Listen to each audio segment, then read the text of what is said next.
الحمدللہ رب العالمین والصلاة والسلام علی سید المرسلین وعلی آلہ وصحبہ اجمعین اما بعد فاعوذ باللہ من الشیطان الرجیم بسم اللہ الرحمن الرحیم۔ السلام علیکم ویورز، آپ دیکھ رہے ہیں پروگرام اسلام اور ایمان اور میں ہوں آپ کا ہوسٹ سید اسامہ بخاری۔ ناظرین کرام، آج جس موضوع پر ہم پروگرام کرنے جا رہے ہیں یقیناً گھر گھر کی یہ سٹوری ہے، گھر گھر کے اندر یہ مسائل ہیں اور یقیناً ان مسائل کے حل کے حوالے سے اگر بات کی جائے تو بعض اوقات ان مسائل کا حل صحیح طور پر علمی معنوں میں ہم وہ حل پیش نہیں کر پاتے، جن کی وجہ سے آج ہماری کورٹس بری ہوئی ہیں، آج ہماری عدالتیں بری ہوئی ہیں۔ اور وہ مسئلہ ہے علم وراثت جو ہے انسان ترکے میں چھوڑ کے جاتا ہے، اور جو فوت ہونے والا انسان ہے اس کی جو وراثت ہے جب اس کو صحیح معنوں میں دین کی تعلیمات کے مطابق، شریعت کے اصولوں کے مطابق تقسیم نہیں کیا جاتا تو معاشرے میں مسائل جنم لیتے ہیں اور پھر خاندانوں کے اندر بگاڑ پیدا ہوتا ہے۔ پھر یہ بگاڑ پیدا ہوتے ہوتے خاندانوں کے مابین لڑائی جھگڑے اور تنازعات بڑھتے ہیں اور ہماری کورٹس عدالتیں بڑھ جاتی ہیں اور بھی معاملات بڑھتے بڑھتے قتل و غارت تک بھی چلے جاتے ہیں۔ لیکن اگر اسلام نے اتنی واضح تعلیمات ہمیں دی ہیں تو کیوں نہیں ہم ان کے اوپر توجہ کرتے، کیوں نہیں علم اس کے حوالے سے حاصل کرتے؟ اور جبکہ یہ معاملہ ہر انسان کے ساتھ ہونا ہے، ایک انسان دنیا میں آیا، اس نے جانا بھی ہے اور اس حوالے سے علم حاصل کرنا بھی ضروری ہے۔ اگر دین اسلام کی اگر اصولوں کی بات کی جائے تو یہ علم الفرائض، علم وراثت، اس کو نصف علم کہا گیا، یعنی کہ دین کا آدھا علم جو ہے یہ علم وراثت ہے۔ اور فرمایا گیا کہ جب قیامت کے نزدیک جب قرب قیامت ہوگا سب سے پہلے یہ علم الفرائض جو ہے، علم وراثت، اس کو سب سے پہلے اٹھا لیا جائے گا۔ اور یقیناً آج اگر بات کی جائے ہمارے معاشرے کے اندر اس حوالے سے سب سے زیادہ ہمارے خاندانوں میں لڑائی جھگڑے اور فسادات ہوتے ہیں۔ اور اس کے حوالے سے اگر کہا جائے اسلام کیونکہ ایک ایسا خوبصورت کامل اکمل دین ہے اور نبی کریم علیہ الصلوۃ والسلام کی سیرت طیبہ بہترین اسوہ حسنہ ہے، کامل نمونہ ہے آپ کی ذات پاک، اور آپ کی تعلیمات ہمارے لیے روز روشن کی طرح عیاں ہیں۔ اور میں سمجھتا ہوں کہ اسلام کا جو علم وراثت ہے، وراثت کا قانون جو ہے، اس کو اس قدر اہمیت دی گئی اور اس کو عادلانہ نظام کے طور پر پیش کیا گیا، اور اسلام نے ان کمزور لوگوں کو بھی حق دیا وراثت کا جن کو اسلام سے قبل وراثت کے اندر ضعیف سمجھ کر ان کو حق نہیں دیا جاتا تھا، خصوصاً خواتین، یتیم جو لوگ تھے، ان کو بچے جو ہوتے تھے ان کو وراثت میں حصہ نہیں دیا جاتا تھا۔ لیکن اسلام نے آ کر جو ایسا خوبصورت عادلانہ نظام قائم کیا ہے، آج اسی والے سے ہم جانیں گے کہ اگر ایک بندہ فوت ہو جاتا ہے تو اس کو جو اس کی وراثت ہے، اس کا ترکہ جو ہے وہ کس طرح تقسیم کیا جا سکتا ہے، اولاد میں کیسے تقسیم کیا جا سکتا ہے، بہن بھائیوں میں کیسے تقسیم ہوگا، والدین میں کیسے تقسیم ہوگا، بیوی اگر فوت ہوگی تو شوہر کا جو بیوی کی جو جائیداد تھی اس میں شوہر کا کیا حق ہوگا، اسی طرح زوجین کے حقوق کی بات بھی اس میں کی جائے گی اور رشتہ داروں کے حقوق کی بات بھی کی جائے گی۔ ہمارے ساتھ رہیے گا اور اس اہم موضوع کے اوپر اپنے علمی، میں سمجھتا ہوں کہ علمی آپ مواد لیں گے، علمی طور پہ استفادہ کریں گے، علمی فکری آراء سے آپ مستفید ہوں گے، اور یقیناً یہ آج کا پروگرام میرے لیے جہاں پر فائدہ مند ہوگا آپ کے لیے بھی ضرور فائدہ مند ہوگا۔ اس پروگرام میں ہمارے ساتھ ضرور رہیے گا، اور ہمارے ساتھ اس موضوع پر جو گفتگو کرنے کے لیے بہترین پینل موجود ہے۔ سب سے پہلے ہمارے ساتھ موجود ہیں ڈاکٹر علامہ سید ضیاء اللہ شاہ بخاری صاحب، جو کہ اسلامک یونیورسٹی مدینہ منورہ کے فاضل بھی ہیں، ممبر بھی ہیں اسلامیتی کونسل حکومت پاکستان کے، سربراہ متحدہ جمعیت اہل پاکستان کے۔ اس موضوع پر خاص دسترس رکھتے ہیں کیونکہ آپ نے علم فرائض کے حوالے سے بہت ساری کتابیں بھی لکھی ہیں اور بہت سارے پروگرامز کیے ہیں، سیمینارز کیے ہیں۔ ان کے ساتھ ہمارے ساتھ موجود ہیں، اس موضوع کے ایکسپرٹ ہیں ڈاکٹر محمد وقاص جعفر صاحب، نوجوان اسلامک اسکالر ہیں، ہمارے پروگرام کا حصہ ہوتے ہیں، نوجوانوں کے حوالے سے خوبصورت گفتگو کرتے ہیں اور علم فرائض پر بھی آپ کی خاص دسترس ہے۔ دونوں مہمانوں کا شکریہ ادا کرتے ہیں۔ شاہ صاحب کی طرف جاتے ہیں اور پروگرام کا باقاعدہ آغاز کرتے ہیں اور شاہ صاحب سے جانیں گے شاہ صاحب علم وراثت کی اہمیت کی اگر پہلے بات کر لی جائے کہ علم وراثت ہے کیا، اور دین اسلام نے اس کی کیوں اتنی اہمیت بیان کی اور کس قدر اس کو اجاگر کیا، اسے نصف علم ہی قرار دے دیا اور کہا کہ سب سے پہلے اس علم کو اٹھایا جائے گا، اس کی کیا حکمت تھی، کیا وجہ تھی؟ بسم اللہ الرحمن الرحیم۔ یقیناً سید اسامہ بخاری صاحب، آج کا جو آپ کا موضوع ہے بہت ہی اہمیت کا حامل ہے۔ جیسے آپ نے انٹرو میں ارشاد فرمایا کہ یہ ہمارے خاندانوں کا بلکہ ہر گھر کا ایک مسئلہ ہے کہ زندگی موت کا جو اللہ نے نظام بنایا ہے، الذی خلق الموت والحیات لیبلوکم ایکم احسن عملا، یہ زندگی اور موت کا جو اللہ نے نظام بنایا یہ تو ہر گھر کا ایک مسئلہ ہے۔ وہاں پیدا بھی ہو رہے ہیں نئے بچے اور وہاں سے لوگ رخصت بھی ہو رہے ہیں، تو یقیناً جب انسان فوت ہوتا ہے تو جو مال کسی نوعیت کا منقولہ غیر منقولہ چھوڑتا ہے تو وہ وراثت کہلاتا ہے، ترکہ کہلاتا ہے۔ اور اس کو کیسے تقسیم کیا جائے اس کے رشتہ داروں میں، اس کی اولاد میں، اس کے عزیز و اقارب میں، تو وہ جو کیسے تقسیم کیا جائے جی اس کو کہتے ہیں علم وراثت بھی کہتے ہیں، علم الارث بھی کہتے ہیں، علم المیراث بھی کہتے ہیں، علم الفرائض بھی کہتے ہیں۔ فرائض فریضہ کی جمع ہے کہ جو اللہ تعالیٰ نے ان کے حصے مقدر کر دیے ہیں، مخصوص کر دیے ہیں، طے کر دیے ہیں، اور ان کے لیے اصول و ضوابط بیان کر دیے ہیں قرآن پاک میں، اور نبی پاک صلی اللہ علیہ وسلم کی تشریحات اور تفصیلات حدیث پاک میں بیان کر دی ہیں، تو اس لیے اس کو علم الفرائض بھی کہتے ہیں۔ اور اس کی اہمیت کا حال یہ ہے، جیسے آپ نے وہ حدیث پاک کا ترجمہ سنایا، نبی کریم علیہ الصلوۃ والسلام نے حکم دیا ہے، آپ فرماتے ہیں تعلموا الفرائض وعلموها الناس وعلموها الناس فإنها نصف العلم اللہ وأول شيء ينزع من امتی الفرائض۔ آقا علم الفرائض، آقا فرماتے ہیں کہ اس کے علم کو حاصل کرو۔ یہ فرائض کا جو علم ہے نا، علم الفرائض، علم الارث، علم المیراث، آپ نے حکم دیا ہے کہ اس کو سیکھو، اس کا علم حاصل کرو، اور علم حاصل کرنے کے بعد فرمایا پھر آگے لوگوں کو سکھاؤ، وعلموها الناس، آگے لوگوں کو اس کی تعلیم دو تاکہ یہ نسل در نسل یہ سلسلہ جاری و ساری رہے۔ بے شک۔ اور آپ نے فرمایا کہ فإنها نصف العلم، یہ نصف علم ہے، پورے علم کا آدھا حصہ ہے، جو کہ دیکھیں نا یہ بنیادی طور پہ قرآن مجید فرقان حمید میں بیان ہوا ہے۔ تو اب قرآن مجید فرقان حمید کا بندہ جب علم حاصل کرتا ہے، وہ علم تفسیر ہے، اصول تفسیر سیکھے گا، اسباب النزول پڑھے گا، اور اس کے لیے گرامر پڑھے گا، تو یہ یعنی پورا ایک علم ہے۔ اور پھر نبی پاک صلی اللہ علیہ وسلم کی حدیث پڑھے گا، علم اصول حدیث پڑھے گا، حدیث پاک کو پرکھنے کے لیے، جانچنے کے لیے، پھر اسماء و رجال پڑھے گا۔ تو یہ سارے جتنے ہمارے اسلامی علوم ہیں وہ اس کے ساتھ منسلک ہیں۔ تو جب انسان اس کو حاصل کرتا ہے اور پھر اس کو آگے تعلیم دینے کا آپ نے فرمایا، اور پھر آپ نے یہ بھی فرما دیا کہ یہ یاد رکھنا کہ میری امت میں جو علوم اور فنون اور معارف موجود ہیں، ان میں سب سے پہلے جو علم سے وہ محروم ہوں گے نا، بلا دیں گے، اس کی اہمیت کو نہیں سمجھیں گے، یا اس کو مشکل سمجھیں گے، اپنے لیے دشوار سمجھیں گے اس کا سیکھنا، تو ان کے اندر یہ چیز، یہ دوری پیدا ہو جائے گی اس علم سے، تو وہ یہی علم میراث ہے، علم الارث ہے۔ اور آج ایسے ہی محسوس ہوتا ہے کہ یہ علم وراثت جو ہے، کیونکہ اس حوالے سے ہمارے پاس صحیح معلومات نہیں ہوتی اور صحیح گائیڈ نہیں ہم کر پاتے، جس کی وجہ سے معاملات جو ہیں بگاڑ کا طرف جاتے ہیں اور بگاڑ کا سبب بنتے ہیں، اور اس کی وجہ سے آپ دیکھ لیں کورٹ کچہری، ہمارے عدالتیں انہی وجوہات کی وجہ سے بنی ہوئی ہیں۔ کیسز زیادہ تر یہی ہیں، جائیداد کی جو جھگڑے ہیں اور تنازعات ہیں، ان کی وجہ یہی نظر آتی ہے۔ ڈاکٹر وقاص ظفر صاحب، اسلام کا جو قانون وراثت ہے، نظام وراثت ہے، یہ ممتاز ہے دیگر مذاہب سے، اس کی کیا وجوہات ہیں؟ کن بنیادوں پر اسلام دیگر جو مذاہب کا قانون وراثت تھا اس سے ممتاز ہے، اور اسلام نے جو نئی چیزیں اس میں پیش کی ہیں، نئے حقوق پیش کی ہیں، وہ کیا ہیں؟ بسم اللہ الرحمن الرحیم۔ سب سے پہلے ڈاکٹر اسامہ بخاری صاحب، یہ بڑا ہی اہم موضوع اس وجہ سے بھی ہے، اس نوعیت سے بھی ہے، ویسے تو شاہ صاحب نے بیان فرما دیا، اس وجہ سے بھی یہ بہت زیادہ اہمیت کا حامل ہے کہ نہ ہم اس کو سیکھتے ہیں اور نہ ہم سکھانے کی کوشش کرتے ہیں۔ اور اس کی ریزن یہ ہے کہ انسان کے اندر جو لالچ اور ایک قسم کی حرص پیدا ہو گئی ہے، اور وہ ایک دوسرے کے حقوق کو تلف کرنے کی کوشش کرتا ہے، اور ایک دوسرے کے حقوق کو ادا کرنے کی کوشش نہیں کرتا۔ اس وجہ سے بھی لوگ کہتے ہیں کوئی بات نہیں، یہ معاملہ جو ہے وہ ہم اس کو ڈسکس ہی نہیں کرتے، جتنا یہ ڈسکس ہوگا، جتنا لوگوں کے پاس شعور آئے گا تو لوگ اپنا حصہ مانگیں گے، اپنے حقوق مانگیں گے، تو لوگوں کو جو ہے اس وجہ سے بے بہرا رکھا جائے۔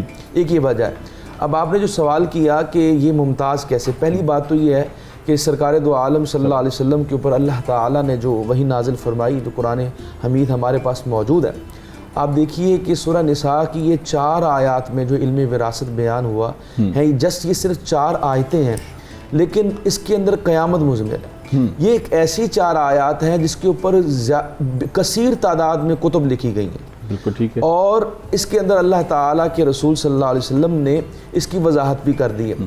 اب کیونکہ آپ اگر عیسائیت کی بات کرتے ہیں تو عیسائیت میں آپ جانتے ہیں کہ عیسیٰ علیہ السلام جو کتاب ان کے اوپر نازل ہوئی، انجیل مقدس، اس کے اندر احکامات نہیں تھے، وہ اخلاق کے اوپر مبنی تھی، وہ آپ کے معاملات کے اوپر مبنی تھی، اس کے اندر جو ہے وہ احکامات نہیں تھے، کیونکہ جو احکامات والی کتاب تھی وہ تورات تھی، یعنی وہ دین موسوی جو تھا اس کے اندر وہ سارے احکامات تھے۔ اور آپ جانتے ہیں کہ اللہ تعالیٰ کی جتنی بھی پہلی کتب نازل ہوئیں ان کے اندر رد و بدل کر دیا گیا, تبدیلی کر دی گئی. تو بے شمار جس طرح دیگر عبادات کے معاملات تھے, دیگر اللہ تعالیٰ کی وحدانیت کے حوالے سے لوگوں نے مختلف گھڑی, کسی نے عزیر علیہ السلام کو اللہ کا بیٹا کہنا معاذ اللہ کہنا شروع کر دیا, کسی نے عیسیٰ علیہ السلام کو اللہ کا بیٹا کہنا شروع کر دیا. تو جہاں عقائد کے اندر تبدیلیاں کی گئیں, جہاں بنیادی عقائد کے اندر تبدیلیاں کی گئیں, وہیں پر یہ معاملات بھی جو ہے وہ تبدیل کر دیے گئے. اور خصوصاً جو پسا ہوا طبقہ تھا یا جو آپ کے سمجھتے ہیں جو کسی کا انڈر کسٹڈی میں رہتا ہے, جیسے عورتیں ہیں یا بچے ہیں, وہ جو دیگر رشتہ دار جو جن کو حقوق ملنے چاہیے تھے, اس نادار طبقے کو, اس کمزور طبقے کو عیسائیت نے اور یہودیت نے بڑے طریقے سے, جن کو آپ کتمان آیات کہتے ہیں, یعنی آیات کو چھپا لیا گیا, اس طرح ان کے معاملات کو بھی چھپا لیا گیا. اور اس طرح جو ہے نا یہ جو علم وراثت کے معاملات ہیں اس کے اندر بھی تبدیلیاں کر دی گئیں, اور عورت کو جو ہے وہ بالکل محروم کر دیا گیا. اور یہ بڑی عجیب آپ بات دیکھیں گے کہ عورت کو وراثت سے محروم کرنا تو ایک بڑی بات ہے.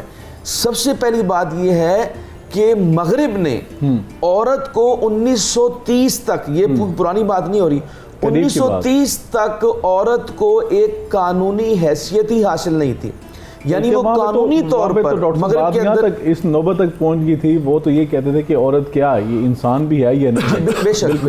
اور اسی طرح اس کے حقوق کی بات کیا کرنی تھی. یقیناً اسلام نہیں آ کر سب کو خوبصورت قسم کے حقوق عطا کیے جو اس سے پہلے کسی نے نہیں عطا کیے. اور نبی پاک صلی اللہ علیہ وسلم نے جو حقوق عطا کیے ہیں خصوصاً خواتین کو اور کمزور طبقہ جسے سمجھا جاتا تھا, ان کو تو اللہ کے رسول صلی اللہ علیہ وسلم نے ایسا اٹھایا ان کو کہ معاشرے کا باعزت افراد ان کو بنا دیا.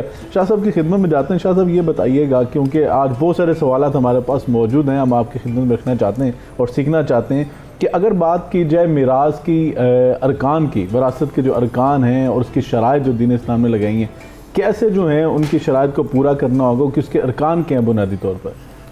دیکھیں جہاں تک تعلق ہے نا ارکان کا, ارکان جمع ہے رکن کی. اس کے 3 رکن ہیں بنیادی طور پر وراثت کے. پہلا ہے المورث, دوسرا ہے الوارث, اور تیسرا ہے الموروث. المورث کا مطلب ہوتا ہے میت, کہ جس کے مال کی وراثت آگے تقسیم ہوگی. جب بندہ ایک فوت ہوتا ہے تو پھر اس کے فوت ہونے کے بعد وہ وراثت شمار ہوتی ہے. صحیح. تو سب سے پہلی بات تو یہ ہے کہ جو فوت ہونے والا ہے اس کو کہتے ہیں مورث, یہ پہلا رکن ہے. لیکن اس کا فوت ہونا یہ شرط ہے. بالکل. اگر وہ زندہ ہے کوئی انسان, اللہ تعالیٰ ہر باپ کو اپنی اولاد پہ سلامت رکھے, اور ہر بچے کو اللہ اپنے باپ کی آنکھ ٹھنڈک کے طور پہ سلامت رکھے, یہ ہماری دعا ہے. لیکن بارکیف یہ اللہ کا ایک سسٹم اور نظام ہے. جب کوئی انسان فوت ہو جاتا ہے تو اس کے فوت ہونے کے بعد اس کے مال کو, اس کی جائیداد کو, منقولہ غیر منقولہ چیزوں کو وراثت اور ترکہ شمار کیا جاتا ہے. تو یہ پہلا اس کا رکن ہے. دوسرا ہے کہ پھر اس کا ایک وارث بھی ہونا چاہیے. اس کی اولاد ہے, اس کے والدین اگر زندہ ہیں تو وہ ہیں, اگر یہ نہیں تو آگے بیان ہو جب تفصیلات ہم بیان کریں گے. تو یہ ہے دوسرا الوارث. اور تیسرا ہے جو مال, جو جائیداد, جو ترکہ, اس کو کہتے ہیں الموروث, جو وراثت بنایا جا رہا ہے, اس کا بھی وجود ہونا چاہیے. تو یہ 3 جب چیزیں شامل ہوتی ہیں تو ان کو کہتے ہیں ارکان الارث, یا علم میراث میں اس کو کہتے ہیں وراثت کیا جو ہمارا سسٹم ہے, اس کے بنیادی 3 ارکان یہ ہیں. تو اسی طرح کچھ چیزیں اس میں وہ موانع بھی ہوتی ہیں جو بعض اوقات, یعنی باقی چیزیں موجود ہیں, یہ ارکان موجود ہیں, لیکن بعض چیزیں رکاوٹ بن جاتی ہیں. وہ کیا ہے؟ مثال کے طور وہ 3 ہیں بنیادی طور پر جس پہ اتفاق ہے. باقی بعض ایسی چیزیں جن میں ائمہ کا, ہمارے اسلاف کا اختلاف رہا ہے. ان میں سب سے پہلی بات یہ ہے کہ اختلاف الدین. اگر کوئی بندہ اسلام مثلا مسلمان ہے اور اولاد جو ہے وہ بیٹا جو ہے وہ اسلام کو چھوڑ دیتا ہے, مرتد ہو جاتا ہے اور دین اسلام سے نکل جاتا ہے, تو نبی پاک صلی اللہ علیہ وسلم فرمایا کہ لا یرث الکافر المسلم. تو ایسی اولاد پھر اپنے باپ کی وارث یا اپنی ماں کی وارث نہیں بن سکتی. بالکل ٹھیک. اختلاف الدین. دوسرا ہے القتل, کہ اگر کوئی نااہل اولاد اپنے باپ کو قتل کر دیتی ہے, جیسے ہمارے معاشرے کے اندر ایسا بعض کا ہوتا ہے جائیداد کے لالچ میں, تو ایسی حرکتیں کرتے ہیں, تو یہ تو بالکل یعنی وہ جائیداد سے محروم ہو جاتا ہے بنیادی طور پر. تو تیسرا اور دوسرا یہ تیسرا ہوتا تھا اس دور میں الرق, کہ بعض لوگ جو وہ غلام بن جاتے تھے, بعض اوقات ان کو لوگ اغوا کر کے لے جاتے تھے اور جا کے کسی اور ملک میں یا علاقے میں اس کو وہ غلام کے طور پہ منڈیوں میں بیچ دیتے تھے. تو ایسی صورتحال میں بھی وہ وراثت سے محروم ہو جاتے تھے. لیکن اسلام کی برکت سے یہ تیسرا معنی تو ویسے ہی دنیا سے ختم ہو چکا ہے. آج دنیا کے اندر اسلام کی برکت سے رسول رحمت للعالمین صلی اللہ علیہ وسلم کے لائے ہوئے نظام برکت، نظام رحمت، اس کے سبب آج دنیا سے یہ غلامی والا سلسلہ ویسے ہی ختم ہو چکا ہے. البتہ پہلی دو چیزیں موجود ہیں. اگر ان دونوں میں سے کوئی ایک چیز بھی موجود ہو تو ایسی اولاد، یا بعض اوقات باپ بھی ایسے کرتے ہیں کہ وہ اپنے اولاد کے وارث بننے کے لیے ایسے کرتے ہیں. تو برکیف ایسے باپ یا ایسا جو وارث ہوتا ہے زندہ، وہ اپنے مورث فوت ہونے والے کے ساتھ اگر اس کا اختلاف دین ہے، یعنی فوت ہونے والا مسلمان ہے اور بننے والا جو وارث ہے وہ کافر ہو چکا ہے، دائرہ اسلام سے نکل چکا ہے، تو اس کا استحقاق ختم ہو جاتا ہے. بالکل ٹھیک ہے، بہت شکریہ. ڈاکٹر صاحب یہ بتائیے گا کہ ہبہ، ہمارے ہاں یہاں کہا جاتا ہے ہبہ کر دیا، گفٹ کر دیا، ہبہ کے حوالے سے کیا ضروری احکامات دین اسلام نے بیان کیے؟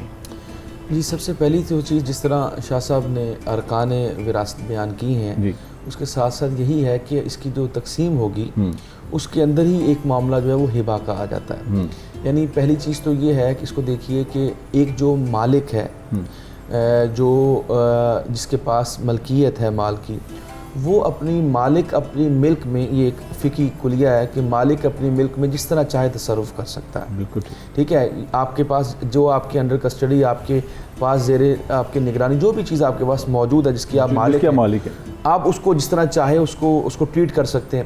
تو اسی طرح جو ہبہ کا معاملہ، گفٹ کر دینے کا معاملہ ہے کہ آپ اپنی زندگی کے اندر اگر آپ چاہیں تو اپنا کچھ بھی جو ہے وہ لوگوں کو اندر دے سکتے ہیں، تقسیم کر سکتے ہیں، اور آپ وہ اپنے وارثوں کو چاہے دے دیں، جس کو چاہیں، آپ کی مرضی، جس کو چاہیں آپ دے دیں، کیونکہ آپ اس کے مالک ہیں. لیکن اس کے اندر ایک چیز میں جو ہے وہ ایڈ کرنا چاہتا ہوں، اور وہ جو اب یہ جو بات کی جاتی ہے کہ ہم جو وصیت کرتے ہیں، اور وصیت کا اللہ تعالیٰ نے بار بار جو ہے وہ ان آیات کے اندر بار بار اس کو دہرایا ہے کہ آپ نے اگر کسی کا دین یعنی قرض دینا ہے، یا آپ نے کوئی وصیت ہے، تو وہ وصیت کے اوپر پہلے امپلیمنٹیشن ہوگی.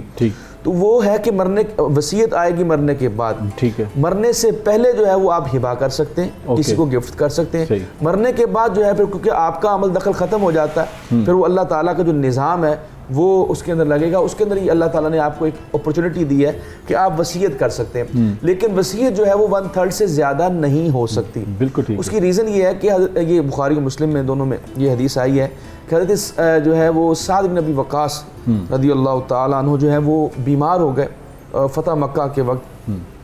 تو آپ جو ہے وہ حضور اکرم صلی اللہ علیہ وسلم جو ہیں وہ ان کی تیمارداری کے لیے ان کے خیمے میں آتے ہیں، اور خیمے میں آ کے ان کی تیمارداری کرتے ہیں. تو حضرت سعد بن ابی وقاص رضی اللہ تعالیٰ عنہ عرض کرتے ہیں، یا رسول اللہ، میرا لگتا ہے کہ میرا وقت آ گیا ہے اور میں اس دنیا سے جانے والا ہوں. تو آقا علیہ السلام مسکرائے، کیونکہ آقا علیہ السلام جانتے تھے یہ فاتح مصر بنیں گے اور انہوں نے ابھی جو ہے وہ بڑی فتوحات کریں، اور آقا علیہ السلام نے فرمایا بھی کہ تم سے اللہ تعالیٰ نے بڑے بڑے کام لینے ہیں ابھی. تو لیکن وہ یہ کہتے کہ یا رسول اللہ، میری ایک ہی بیٹی، ایک ہی صاحبزادی، اور وہ بھی جہاں اس کو میں نے بیاہ دیا وہ بھی اچھے کھاتے پیتے لوگ ہیں، تو کیا میں یہ جو ہے وصیت جو ہے وہ میں ساری کی ساری میں دینا چاہتا ہوں اللہ کی راہ میں. تو اللہ تعالیٰ کے رسول نے یہ فرمایا کہ یہ آپ اتنا نہیں کر سکتے.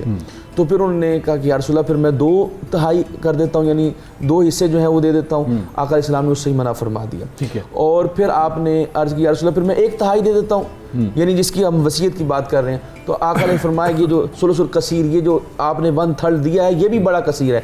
اس میں ایک اہم بات جو نوٹ کرنے والی ہے کہ ہبہ کرتے ہوئے اور وصیت کرتے ہوئے اس معاملے کو دیکھنا چاہیے جو آقا علیہ السلام نے یہاں پہ ایک بات کو پوائنٹ آؤٹ کیا. آقا علیہ السلام نے فرمایا یہ جو تم صدقہ کرنا چاہتے ہو، پہلے تم کہہ رہے تھے میں سارا مال صدقہ کر دیتا ہوں، 2/3 کر دیتا ہوں، یہ جو تم اپنے رشتہ داروں کو محروم کرنا چاہتے ہو تو کیا ان کو دینا صدقہ نہیں ہے؟ یعنی یہ جو ہمارے ہاں کانسیپٹ ہے نا کہ صدقہ کو ہم بڑی ایک عجیب سی، ہم اکثر پروگرام میں اس کو ڈسکس بھی کیا ہے، تو اپنے جو مال میت چھوڑ کے جاتی ہے وہ بھی ایک صدقہ ہی ہے جو آپ کے وارثوں کو مل جاتا ہے، یا جس کو آپ وصیت کرتے اس کو مل جاتا ہے. خوبصورت یعنی سسٹم جو دین اسلام نے دیا ہے یہ اصل میں حقوق کی بات ہے. یہ ہر ایک کا حق جو تھا دین اسلام نے اس کو اجاگر کیا ہے اور اس کے حق کی بات کی ہے، اور اس کا حق جب اس کو مل تو یقیناً معاشرے کے اندر جو بگاڑ ہے، معاشرے میں جو اختلاف ہے وہ ختم ہو جائے گا، کیونکہ ہر بندہ اپنا حق چاہتا ہے، اور جب آپ اس کا حق ادا کر دیتے ہیں تو وہ اس کے حق کی جو لڑائی ہوتی ہے وہ ختم ہو جاتی ہے، اور معاشرے کے اندر آپس میں محبت یا گانگے الفت پیدا ہوتی ہے۔ اور دین اسلام کی منشا بھی یہی ہے کہ معاشرے کے اندر امن اور استحکام ہو۔ معاشرے میں امن استحکام تب ہی ہو سکتا ہے جو دین اسلام کے جو اصول ہیں ان کو اپنایا جائے، اور دین اسلام کے تمام اصول جو ہیں وہ معاشرے کی فلاح اور معاشرے کی کامیابی اور معاشرے کو مستحکم کرنے کے لیے ہوتے ہیں۔ ناظرین کرام، وراثت تقسیم کیسے ہوتی ہے اور وراثت کو تقسیم کیسے کیا جائے گا، اس پر بات کریں گے، لیکن یہاں پہ ٹائم ہوا شارٹ بریک کا۔ بریک کے بعد آ کے علماء کرام سے اسی موضوع پر جاننے کی کوشش کریں گے، ہمارے ساتھ رہیے گا۔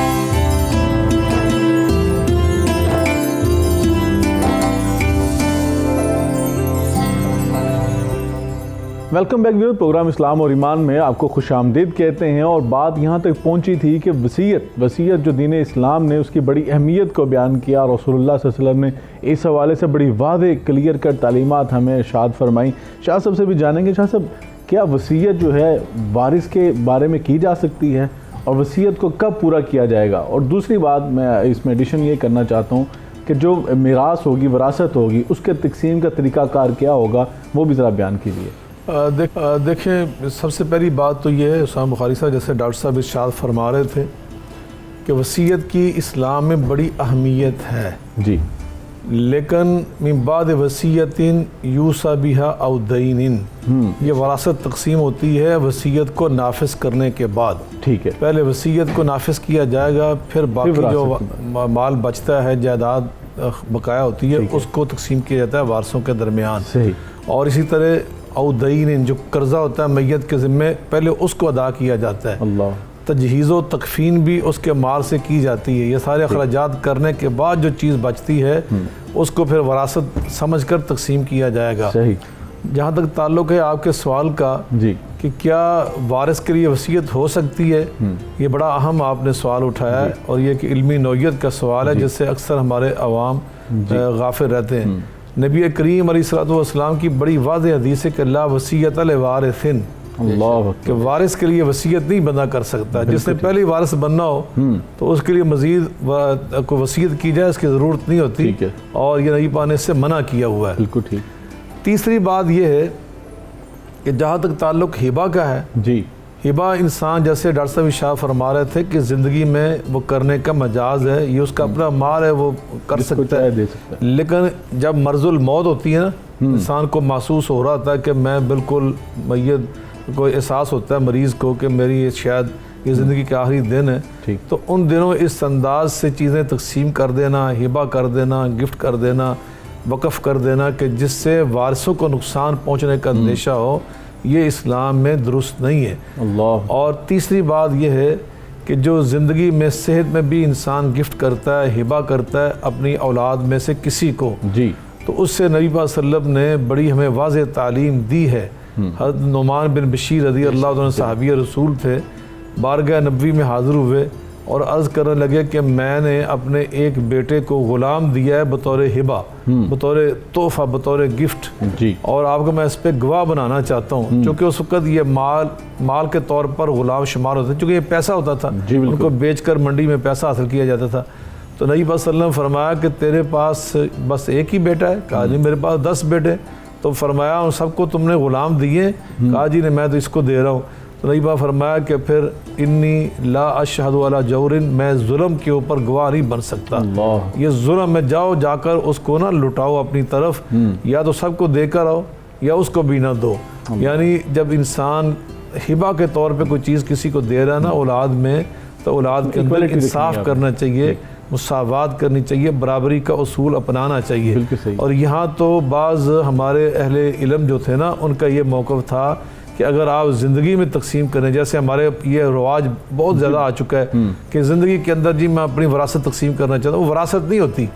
وراثت تو تب کہلاتی ہے جب زندگی ختم ہو جاتی ہے، بندہ فوت ہے، زندگی کے اندر اس کو وراثت نہیں کہتے، اس کو ہبہ کہہ سکتے ہیں۔ لیکن جب ہبہ کریں تو ہمارے بہت زیادہ ائمہ کا یہ موقف ہے کہ پھر بیٹے اور بیٹی کے درمیان جو فرق ہے نا، کہ بیٹی کو آدھا ملتا ہے، بیٹے کو مکمل ملتا ہے، یا بیٹی کو ایک حصہ ملا تو 2 حصے بیٹے کو ملے، تو پھر جب ہبہ کر رہے ہیں تو وہاں بہت سارے ائمہ کے نزدیک یہ تناسب نہیں ہوگا، وہاں برابری کی پھر بنیاد پر اگر آپ نے 10,000 روپے بیٹے کو دیے 10,000 روپے بیٹی کو بھی آپ دیں گے، یعنی ہبے کے طور پہ سب برابر ہوں گے، بیٹے بیٹیاں یکساں ان کا حصہ ہوتا ہے، تو اس لیے یہ ان چیزوں کا خیال کیجیے۔ زندگی میں اگر کر رہے ہیں تو برابری کی سطح پہ کرنا ہے۔ جہاں تک تعلق ہے کہ وراثت تقسیم کیسی ہوتی ہے، جب آپ نے پوچھا تو اس میں نا یہ بات سمجھ لیں کہ بنیادی طور پر وارث 2 قسم کے ہوتے ہیں۔ ایک قسم وہ ہے جن کو کہتے ہیں اصحاب الفروض، اور دوسرے ہوتے ہیں جن کو کہتے ہیں عصبہ۔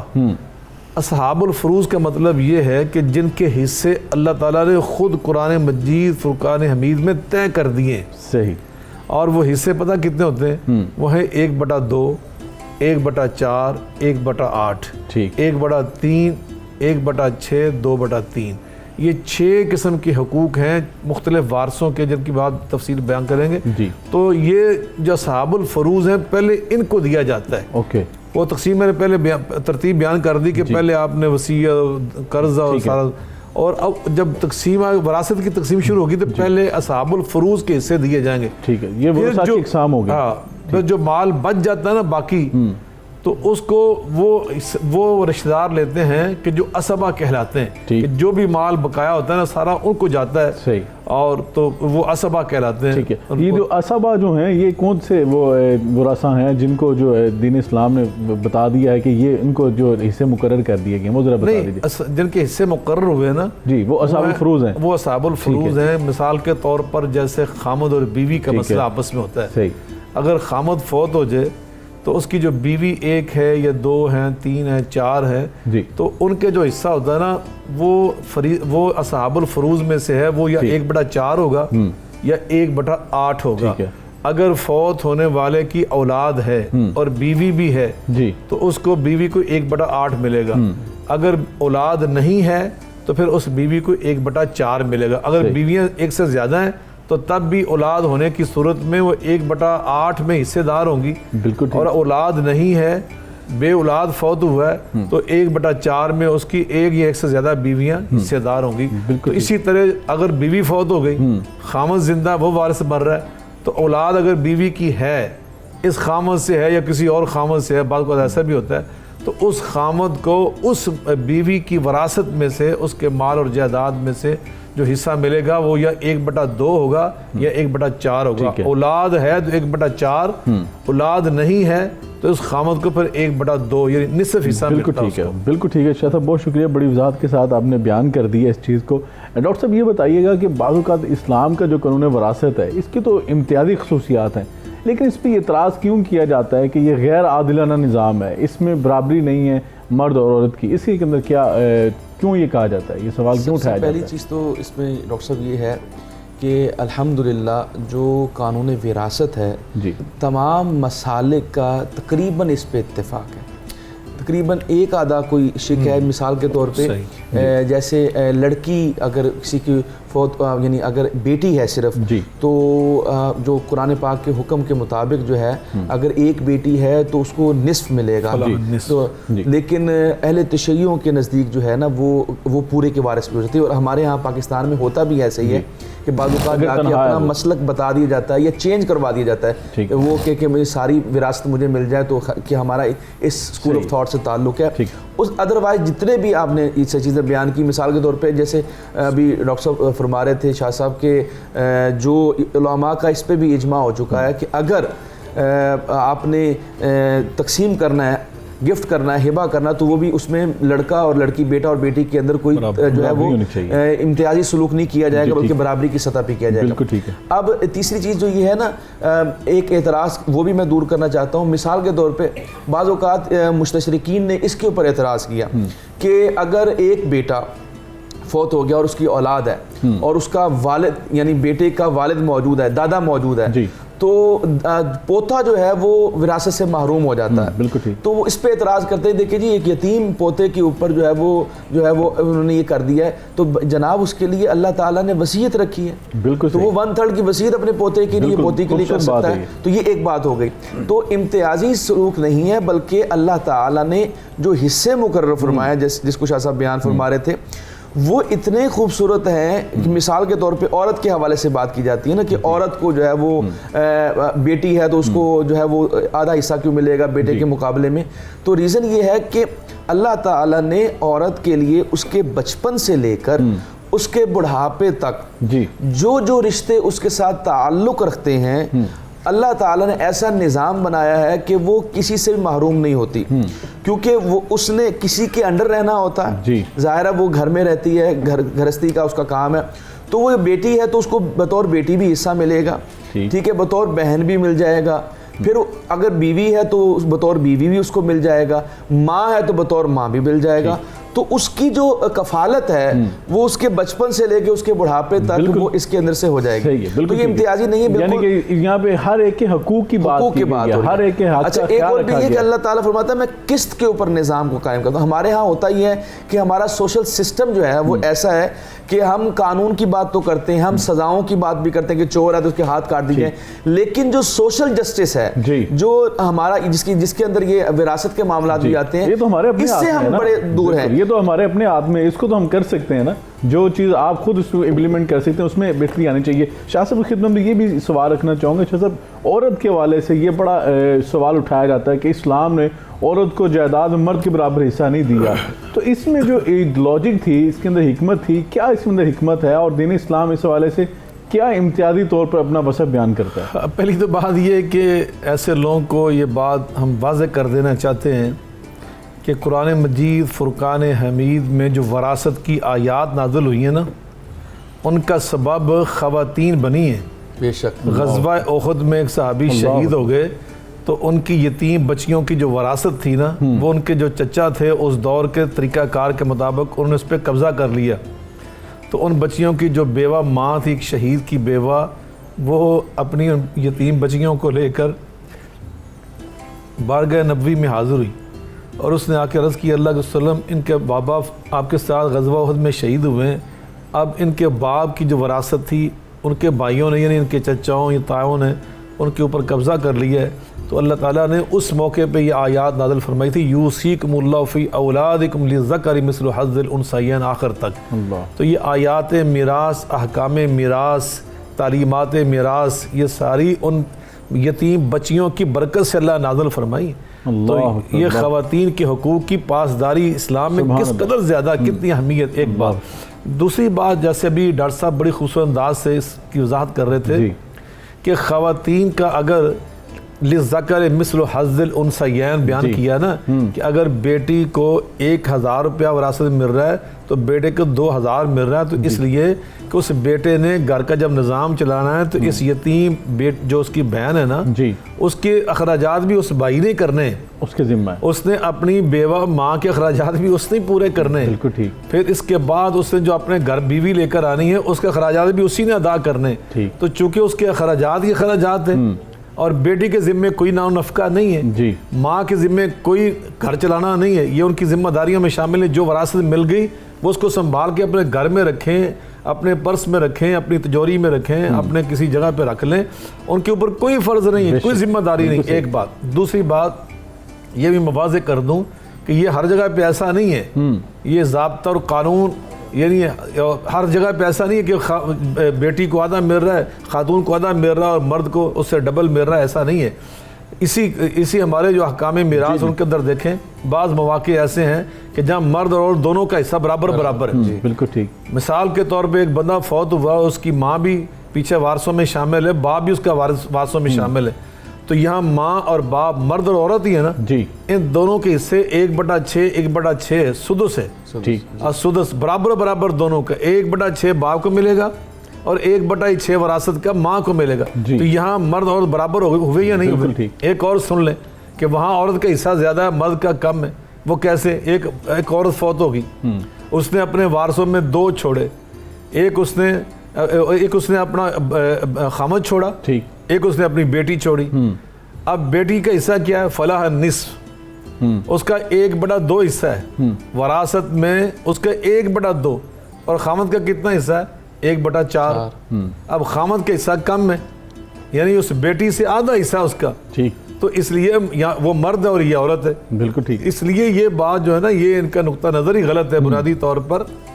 یہ صرف بیٹے اور بیٹیوں کے درمیان جب تقسیم ہوتا ہے نا جی تو وہ اس کی حکمت یہ ہوتی ہے کہ بیٹوں نے گھر چلانا ہوتا ہے، بالکل صحیح ہے، بیٹوں نے کاروبار کرنا ہوتا ہے، انہیں اپنی ماں کو سنبھالنا ہوتا ہے، کل اسی بہن کی شادی کرنی ہوتی، بالکل ٹھیک، اخراجات ان کے ذمے ہوتے ہیں، تو جی اس لیے یہ سسٹم اللہ نے ایسا بنایا۔ بالکل صحیح، اور جب یہ بیٹی اگلے گھر جائے گی نا جی تو اس گھر میں جو اس کا خاوند بڑھ رہا ہے وہ 1/2 لے کے آ رہا ہے اپنے باپ کا، اللہ، وہ 1/2 اپنی ماں کا لے کے آ رہا ہے۔ بالکل صحیح، تو اس لیے اسلام نے عدل و انصاف کے ساتھ، اور اس بیٹے کے گھر جو لڑکی آ رہی ہے دوسرے گھر سے، جی وہ کیا لے کے آ رہی، بالکل وہ وہاں سے وہ پورا نہیں لے کے آ رہی، آدھا لے کے آ رہی، جی جی تو اس لیے وہ دونوں کی طرف دیکھیں نا، دونوں کو ملا لیں گے تو برابر ہو جائے گا، بالکل ادھر برابر ہو جائے گا، لیکن چونکہ اخراجات وہاں بھی مرد نے کرنے، اس خاندان کے اندر بھی مرد نے کرنے، اس لیے ان کے اخراجات کو دیکھ کر، ان کی ذمہ داریوں کو دیکھ کر اسلام نے عین عدل و انصاف کی بنیاد سبحان پر اللہ یہ فیصلے کیے۔ بالکل صحیح، یہ بہت خوبصورت سوال ہے۔ شاہ صاحب جاتے ہیں یہ بتا دیجیے گا جو آپ نے 1/2 1/4 اور 1/8 کی بات کی تھی، وہ کیسے تقسیم کیے جائیں گے تاکہ لوگ کنفیوژن کے شکار ہو جاتے ہیں؟ یہاں سے مثال جو ہیں ان کا جو آغاز ہوتا ہے وہ ذرا بتا دیجیے، پھر ہم اپنے پروگرام کے اختتام کی طرف جاتے ہیں۔ یقیناً آپ نے بڑا اہم سوال کیا ہے اسامہ بخاری صاحب کہ اصحاب الفروض اور عصبہ جی ان کے اندر کیسے تقسیم کی جاتی ہے، ترتیب کیا ہوتی ہے؟ جی تو اس کی تقسیم کا طریقہ یہ ہوتا ہے کہ پہلے جو ہمارے اصحاب الفروض اللہ نے بیان کیا نا قرآن مجید فرقان حمید جی میں، پہلے ان کو وراثت دی جاتی ہے، ٹھیک ہے، پہلے ان کے حصے نکالے جاتے ہیں، پھر جو باقی بچ جاتا ہے نا تو اس کو عصبہ وہ اکٹھا کر لیتے ہیں۔ اوکے، عصبہ کی پھر 2 اقسام ہوتی ہیں، بعض ہوتے ہیں عصبہ بے نفس ہی، جی جیسے بیٹے ہیں، بالکل صحیح، اور جو بیٹیاں ہیں اگر ان کا بھائی نہ ہو تو اصحاب الفروض میں ہوتی ہیں، اگر بھائی ساتھ ہو تو عصبہ مال غیر ہوتی ہیں۔ ٹھیک، اب چونکہ ان کا بھائی ساتھ ہے تو یہ عصبہ مال غیر کہلائیں گے۔ اس کی میں ایک مثال دیتا ہوں کہ اگر کوئی بندہ فوت ہو گیا اور اس نے اپنے وارثوں میں مثال کے طور پر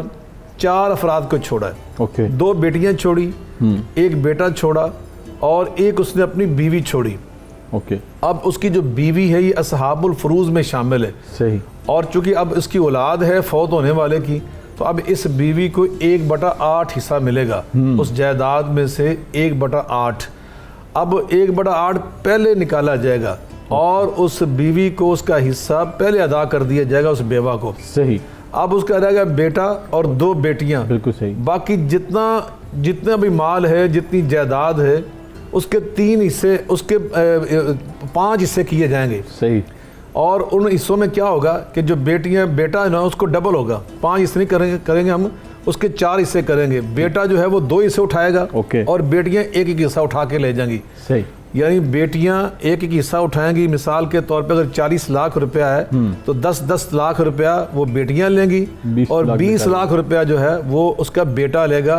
یہ بیٹا ہے عصبہ، ٹھیک ہے، اور بیٹیاں اس بھائی کی وجہ سے یہ بھی عصبہ مال غیر بن گئی، یہاں پر یہ اصحاب الفروض سے نکل گئی۔ اگر اکیلی ایک بیٹی ہوتی تو اس کا 1/2 ہوتا، اگر 2 بیٹیاں ہوتی یا 2 سے زیادہ تو ان کا 2/3 ہوتا، ٹھیک، اور اب چونکہ ان کا بھائی ساتھ شامل ہوا ہے اس لیے یہ عصبہ ہیں، تو یہاں ان کی بھائی کے ساتھ یوصیکم اللہ فی اولادکم للذکر مثل حظ الانثیین کہ اس بنیاد کے اوپر 10 اگر 40 لاکھ روپیہ کل باقی بچا ہے تو اس میں سے 10 لاکھ روپیہ ایک بیٹی، 10 لاکھ روپیہ دوسری بیٹی اور 20 لاکھ روپیہ ان کا بھائی وصول کرے گا۔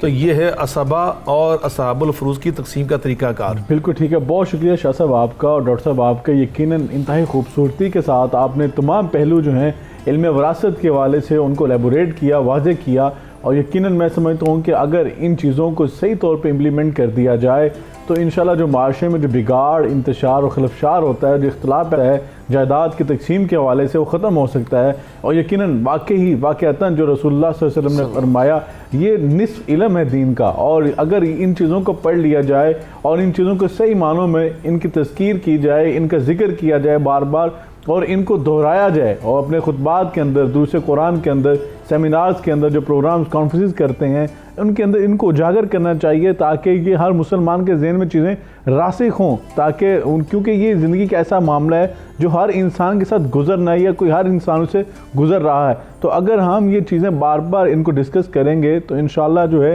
ہو سکتا ہے کہ انشاءاللہ اسے بہتری آئے اور کسی کو جو مشکلات اشکالات ہوں اس کے دور ہو سکتے ہیں۔ اور بے شک میں سمجھتا ہوں کہ اس حوالے سے دین اسلام کی جو تعلیمات ہیں جب وہ اس کے کان میں پڑیں گی، اسے سیکھے گا، سمجھے گا، تو اس کے گھر میں، اس کے خاندان میں جو اختلاف پیدا ہو چکا ہے، کوئی علمی طور پر علمی نوعیت کی وجہ سے کوئی سمجھ نہیں آ رہی، اس کو انشاءاللہ سمجھ آ سکتی ہے۔ اللہ تعالیٰ سے دعا ہے کہ اللہ تعالیٰ ہم سب مسلمانوں کو ہمارے ذمے جو کسی کے حقوق ہیں ان کو صحیح طور پر ادا کرنے کی توفیق عطا فرمائے۔ ناظرین کرام، آج کے پروگرام سے مجھے اجازت دیجیے، انشاءاللہ کل ملاقات ہوگی، تب تک کے لیے اللہ حافظ۔